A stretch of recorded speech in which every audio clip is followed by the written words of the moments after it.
జుర్రుకో.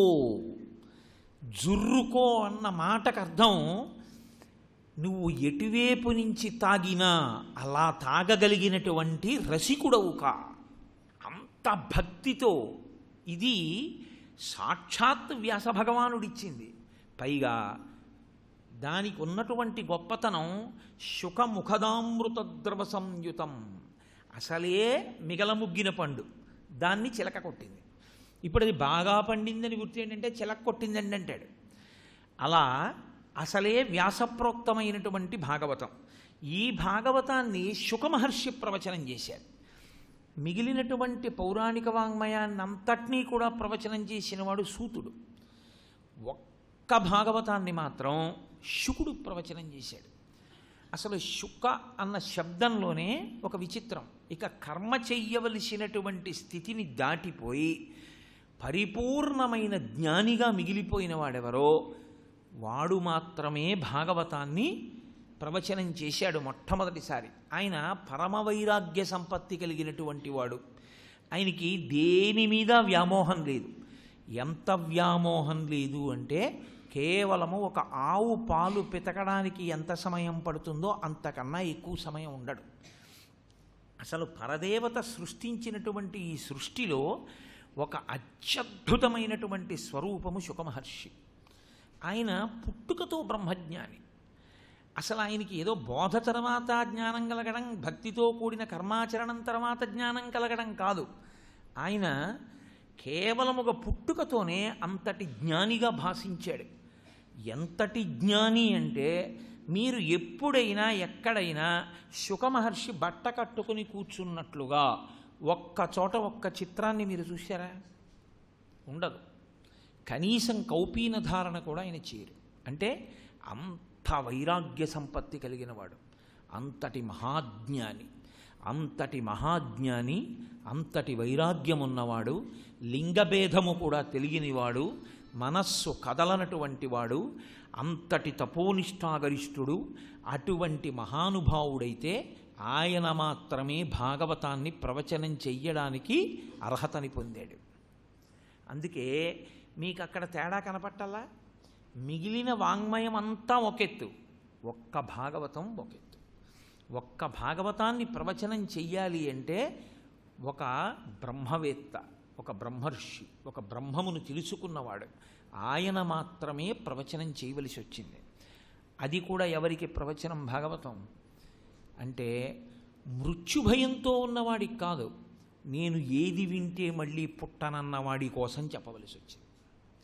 అందుకే పెద్దలు ఇప్పటికీ ఒక మాట చెప్తారు, ఏ సభకైనా అయ్యో ఇంత మంచి కార్యం చేస్తుంటే రాలేదేమీ ఎక్కువ మంది, ఈ అదృష్టం అందుకోలేకపోయారేమీ అని బాధపడవు. ఒక్క భాగవతానికి మాత్రం బాధపడే అధికారం నీకు లేదు. ఎందుచేత అంటావేమో, భాగవతం వినడానికి ఒక అదృష్టం ఉండాలి. భాగవతం వినడం అంత తేలిక కాదు. కొన్ని కోట్ల కోట్ల కోట్ల జన్మల తర్వాత భాగవతం వినేటటువంటి అదృష్టం కలుగుతుంది. అందున భాగవతం చదవడం వేరు, భాగవతాన్ని ప్రవచనంగా వినడం వేరు. ఎందుకంటే ప్రవచనం అంటే ప్రకృష్టవచనం, బాగా నాటుకునేటట్లుగా చెప్పేటటువంటి ప్రక్రియకి ప్రవచనం అని పేరు. బాగా నాటుకునేటట్టు చెప్పినటువంటి ప్రక్రియలో భాగవతంలో ఒక్క విషయం మనసుని పట్టుకున్నా మీరు నన్ను నమ్మండి, ఖచ్చితంగా జీవితంలో ఒక పెనుమార్పు వస్తుంది. అందుకే భాగవతము యొక్క గొప్ప ప్రయోజనం ఏమిటంటే జీవుని యొక్క విడుదల. తేలికగా విడిపోవడానికి కావలసినటువంటి పుణ్యాన్ని తీసుకెళ్ళి ఖాతాలో వేస్తారు. ఇటువంటి స్థితి, ఇటువంటి ప్రయోజనం మీకు ఇక ఏ ప్రవచనము వలన, ఏ పారాయణ వలన ఇక మీకు లభించదు. అందుకే అంత గొప్ప భాగవతం కాబట్టి నిగమకల్పతరోర్గళితం ఫలం శుకముఖదామృత ద్రవ సంయుతం పిబత భాగవతం రసమాలయం ముహురహో రసికా భువి భావుకాహ. అటువంటి భాగవతాన్ని జుర్రుకోవయా, జుర్రుకుని నీ జన్మలో సౌభాగ్యాన్ని పొందు. అయితే మనకి ఆంధ్రదేశంలో ఒక గొప్ప విశేషం, రామాయణాన్ని వింటే మీరు సంస్కృతంలో ఉన్న రామాయణాన్ని మాత్రమే వినాలి. రామాయణాలు చాలా ఉన్నాయి. అందుకే లోకంలో ఒక నానుడి ఉంది, ఏదో రామాయణం చెప్పాడండి ఆయన ఇంతసేపు అంటారు. ఏదో రామాయణం చెప్పాడండి అని ఎందుకంటారంటే రామాయణమునందు మనసు రమించని వాడు ఎవరు ఉండడు. రాముడు సీతమ్మ అంటే మనసు రమిస్తుంది.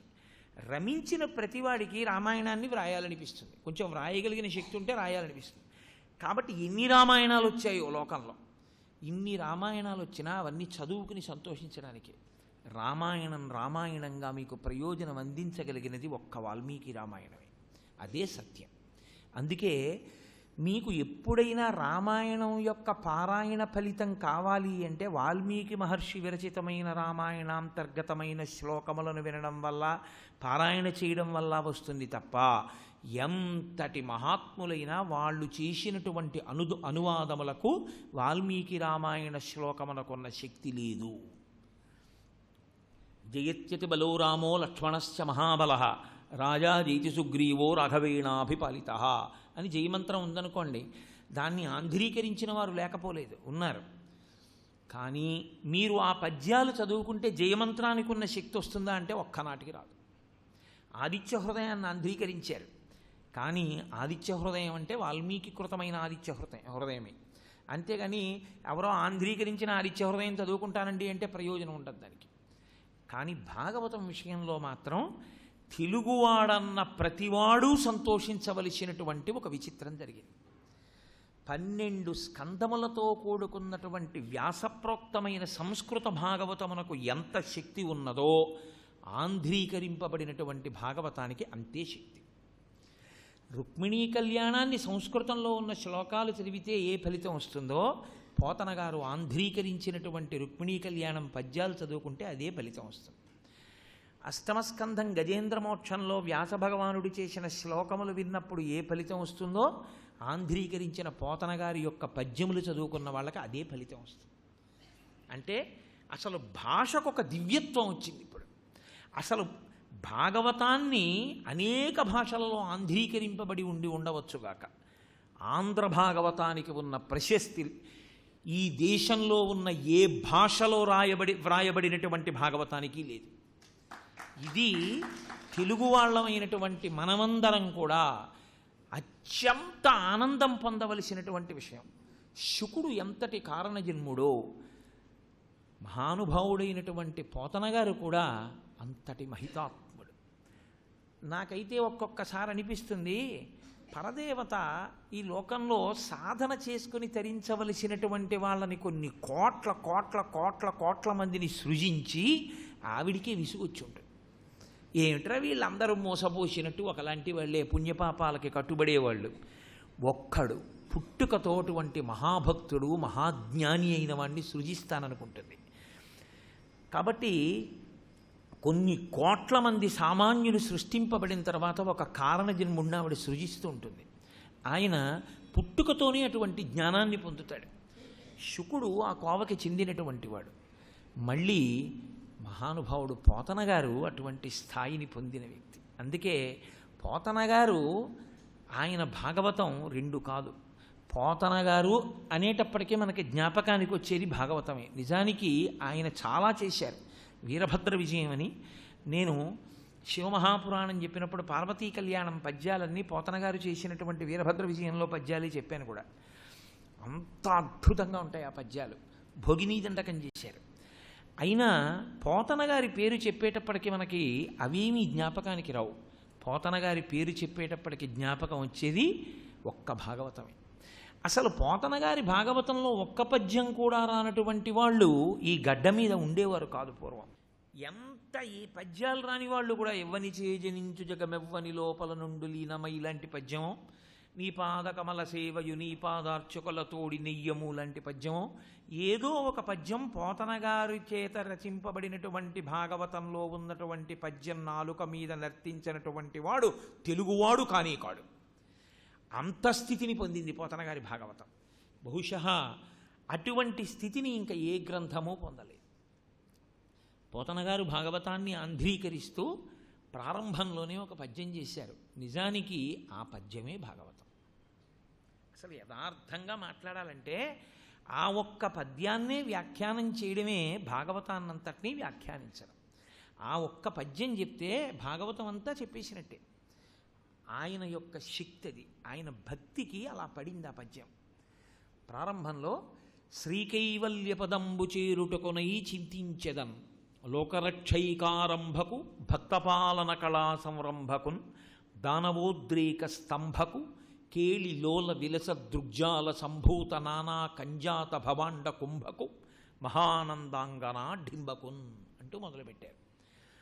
అసలు ఆ పద్యం తెలుగు భాషలోనే మకుటాయమానమైనటువంటి పద్యం. శ్రీకైవల్య పదంబు చేరుటకునై చింతించదన్. చింతించడం మనసుతో చేస్తారు. ఆయన అన్నారు, నేను ఈశ్వరుణ్ణి చింతిస్తూ ఉంటాను. ఎవరా ఈశ్వరుడు అంటే లోకరక్షైకారంభకు భక్తపాలన కళా సంరంభకున్ దానవోద్రేక స్తంభకు. ఇవి ఆయన వేసినటువంటి 3 విశేషణాలు. ఈ 3 విశేషణాల చేత ఆయన ఆవిష్కరించినది సృష్టికర్తగా, స్థితికర్తగా, ప్రళయకర్తగా 3గా ప్రకాశించే ఒక్క పరబ్రహ్మం. 3గా ఉంటాడు. ఎందుచేత అంటే శ్రీకైవల్య పదంబు చేరుటకునై చింతించదన్ లోకరక్షైకారంభకు. లోకరక్షణ అన్నది అసలు సృజించడంతో మొదలు, లోకాల్ని పుట్టించడంతో మొదలు. కాబట్టి సృష్టికర్త ఆయనే. భక్తపాలన కళా సంరంభకున్ స్థితికర్త ఆయనే. దానవోద్రేక స్తంభకు లయకర్త కాదు. ఈ 3లోకే భాగవతం అంతా వెళ్ళిపోతుంది. ప్రారంభం చూడండి, భాగవతం అంతా కూడా అసలు ఈ బ్రహ్మాండములు ఎలా సృజింపబడ్డాయో, ఈ లోకాలు ఎలా వచ్చాయో, అవతారాలు ఎలా వచ్చాయో, అన్ని అవతారాలు ఎందుకు ఎత్తాడో ఇవన్నీ చెప్తారు. తర్వాత వరుసగా భక్తులందరినీ ఆయన ఎలా కటాక్షించాడో, ప్రహ్లాదోపాఖ్యానం దగ్గర నుంచి, బ్రహ్మగారిని రక్షించడం దగ్గర నుంచి, ధ్రువోపాఖ్యానం, గజేంద్రమోక్షం, ఇవన్నీ చెప్పుకొస్తారు. రాక్షస సంహారాలు, హిరణ్యకశప సంహారం, హిరణ్యాక్ష సంహారం దగ్గర నుంచి రాక్షస సంహారాలన్నీ చెప్తారు. కాబట్టి ఇప్పుడు భాగవతం అంతా ఏమైంది? ఇందులోకే వెళ్ళింది. జ్ఞానంగా చూస్తే కేళిలోల విలస దృగ్జాల సంభూత నానా కంజాత భవాండ కుంభకు. ఏ మహానుభావుడు ఈ లోకములనన్నింటినీ సృష్టించాలి అని అనుకున్నప్పుడు మహాకామేశ్వర స్వరూపమై సృష్టించాలన్న ఒక్క కోరికతో ఇలా చూసేటప్పటికీ సృష్టి జరిగిందో అటువంటి వాణ్ణి అంటే ఆయనే మాయ చేత నామరూపాత్మకంగా ఉంటాడు. ఉన్నది ఒక్క పరబ్రహ్మమే. కాబట్టి కేళిలోల విలస దృగ్జాల సంభూత నానా కంజాత భవాండ కుంభకు మహానందాంగనా డింబకున్.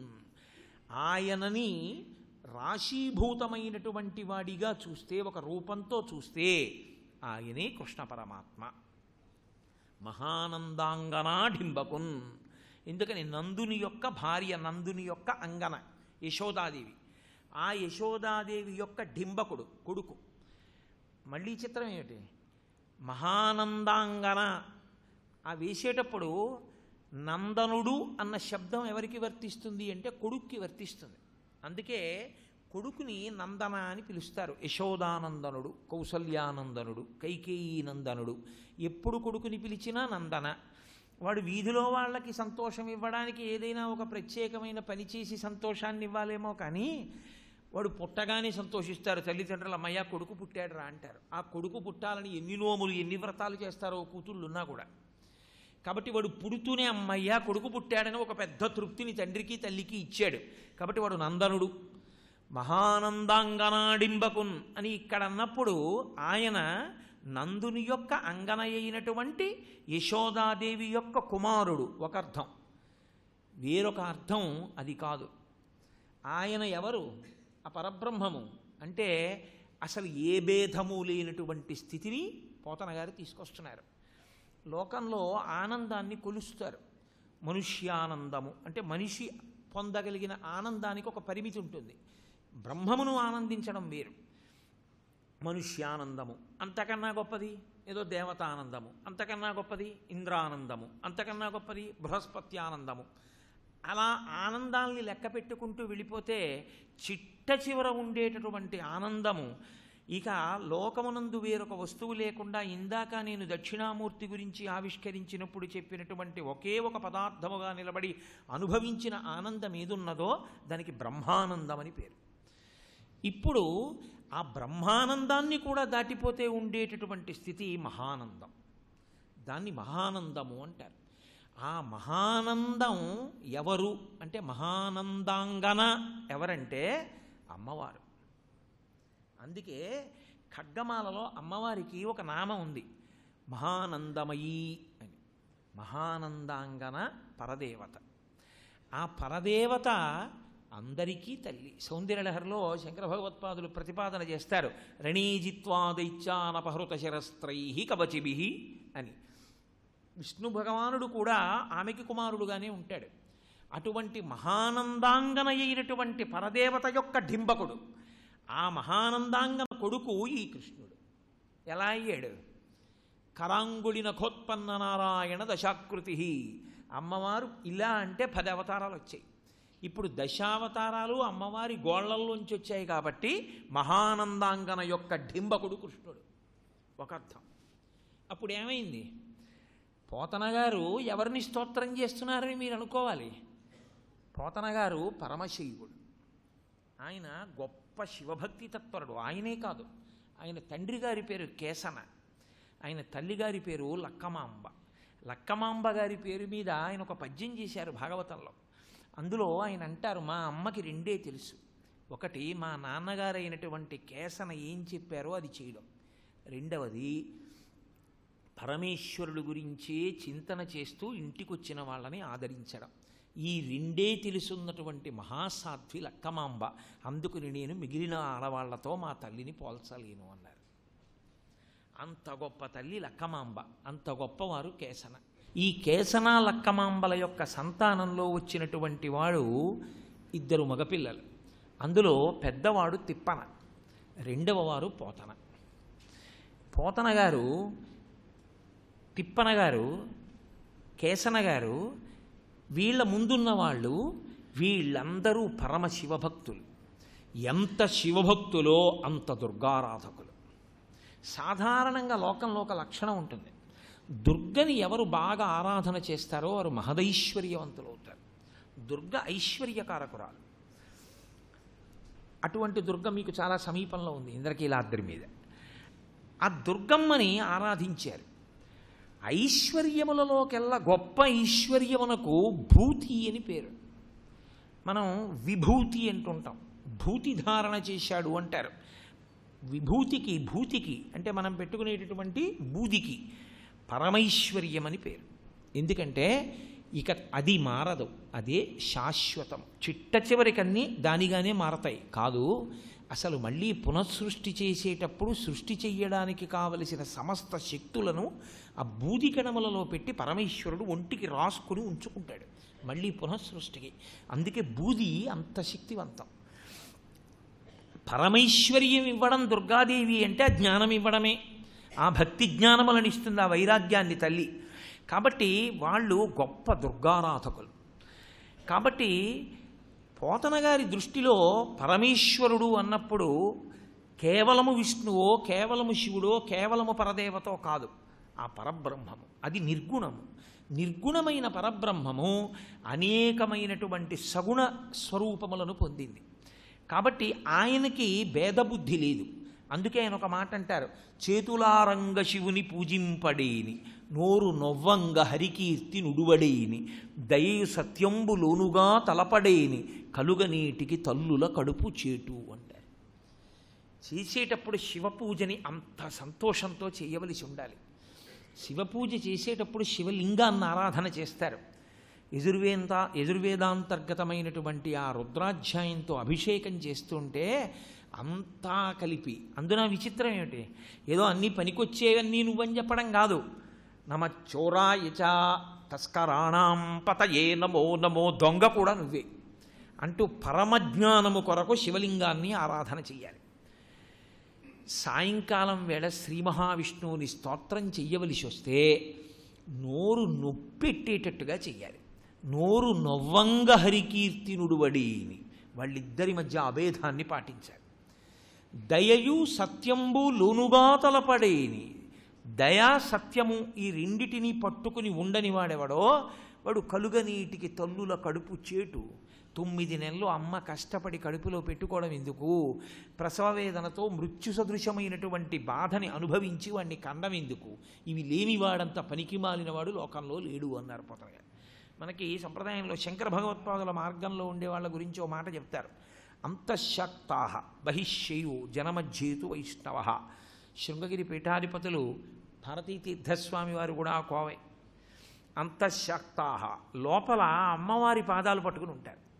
ఎందుకనంటే ఎప్పుడూ శ్రీచక్రార్చన చేస్తూ ఉండడం, శారదని ఆరాధన చేస్తూ ఉండడం, పీఠం శారదాపీఠం, పీఠాధిపతి శారదాపీఠాధిపతి, అలా బహిశ్యయో పైకి చూస్తే ఇలా విభూతి పుండ్రాలు పెట్టుకుని పరమశివుడిలా కనపడుతూ ఉంటారు. మంగళప్రదం అంటే ఆ దర్శనము చేతనే సమస్త సౌభాగ్యములు కలుగుతాయి, అంత మంగళప్రదులై ఉంటారు. జనమధ్యేతు వైష్ణవ. జనం మధ్యలోకి వచ్చారనుకోండి, ఎవరైనా ఇలా నమస్కారం పెడితే నారాయణ నారాయణ నారాయణ, అనుగ్రహ భాషణం చేసి పూర్తి చేశారనుకోండి నారాయణ నారాయణ నారాయణ, ఎప్పుడూ నారాయణ నామం పలుకుతూ ఉంటారు. కాబట్టి ఇప్పుడు వాళ్ళు ఈ మూడింటిలో ఎక్కడైనా భేదం పెట్టుకున్నారా? ఏమీ లేదు. శంకరాచార్యుల వారి మార్గంలో ఉండేటటువంటి వాళ్ళందరూ ఇలాగే ఉంటారు. పోతన గారిది కూడా అదే దృష్టి. కాబట్టి ఆయన భేదం పాటించరు ఎన్నడు. అందుకే ఆయన మహానందంగనాఢింబకున్ నేను స్తోత్రం చేస్తున్నాను అని చెప్పి ఇంత గొప్ప భాగవతం, ఇంత జ్ఞానమును చెప్పినటువంటిది, ఇంత భక్తి చెప్పినది, ఇంత వైరాగ్యము చెప్పినది, దీన్ని ఆంధ్రీకరించాలంటే ఈ శక్తి నాకు ఎక్కడి నుంచి రావాలి? శివానుగ్రహంగానే జ్ఞానం వస్తుంది. కాబట్టి నేను సర్వేశ్వరుణ్ణి వేడుకుంటున్నాను, పరమేశ్వరుణ్ణి. వాలిన భక్తి మెచ్చదనవారిత తాండవకేళికి దయాశూలికిన్ శూలికిన్ శిఖరిజాముఖ పద్మమయూఖమాలికి బాల శశాంక మౌళికి కపాలికి మన్మథ గర్వ పర్వతోన్మూలికి నారదాది మునిముఖ్య మనస్సరసీరుహాళికిన్. అన్ని లికారములు, లింగం శివస్తోత్రం కాబట్టి వాలిన భక్తి మెచ్చదనవారిత తాండవకేళికి అంటూ మొదలుపెట్టారు. పరమేశ్వరుడికి నమస్కారం చేస్తూ శివా నీకు నమస్కరిస్తున్నాను. ఎలాగో తెలుసా? వాలిన భక్తి మృక్యదా. వాలిన భక్తి అంటే భక్తి వాలుతుందా? కాదు, భక్తితో వాలిపోయాను. భక్తితో వాలిపోవడం అంటే ఎవరు ఇంకొకరి ముందు భక్తితో నేల మీద పడిపోయారో అప్పుడు ఆ పడిపోయిన వారిని పైకెత్తవలసినటువంటి కర్తవ్యం అది పుచ్చుకున్న వాళ్ళ మీద ఉంటుంది. అందుకే నమస్కారం చెయ్యడం అంత తేలికైన విషయం కాదు. లోపల ఎంతో సంస్కారం ఉన్నవాడు కానీ అన్ని మాటలు నేల మీద పడి నమస్కరించలేడు. సర్వం శ్రీ ఉమామహేశ్వర పరబ్రహ్మార్పణమస్తు. స్వస్తి.